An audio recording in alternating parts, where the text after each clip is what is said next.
डमरू। जी हाँ, डमरू।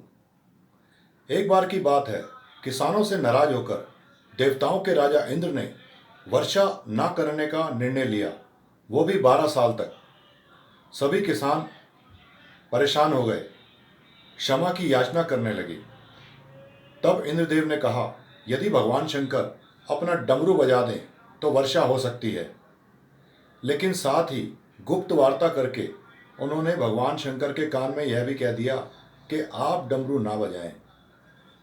सभी किसान भागते हुए भगवान शंकर के पास पहुंचे और वे भगवान शंकर से डमरू बजाने का आग्रह करने लगे। तब भगवान शंकर ने कहा, डमरू तो नहीं बजेगा, 12 वर्षों तक डमरू नहीं बजेगा। सभी किसान क्या करते, अपने अपने घर वापस आ गए और 12 वर्षों तक खेती ना करने का निर्णय लिया।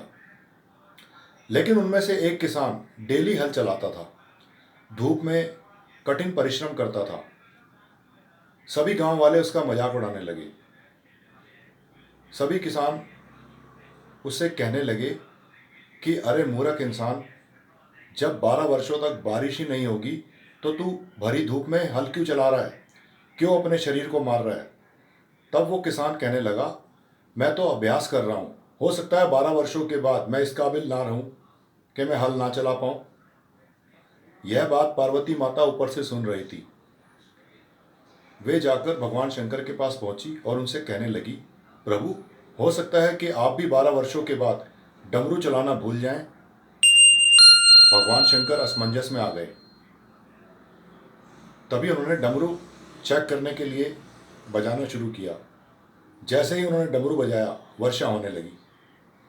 वो किसान जो खेत में डेली हल चला रहा था, उसकी बल्ले बल्ले हो गई, फसलों की बहार आ गई। बाकी सब किसान परेशान हो गए, उन्हें अपनी गलती का एहसास हुआ। इसलिए दोस्तों, मैं आपसे ये कहना चाहता हूँ कि लॉकडाउन आज ना कल, कभी ना कभी तो खुलेगा ही, हफ्ते 2 हफ्ते महीने के बाद।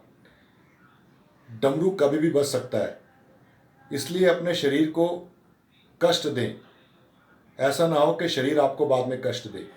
कम से कम 1 घंटा डेली एक्सरसाइज करें, घर पर कुछ ना कुछ काम करते रहें। कहीं ऐसा ना हो कि लॉकडाउन खुलने के बाद आप इस काबिल ना रहे और घर पर पड़े रहें। शुक्रिया, थैंक यू।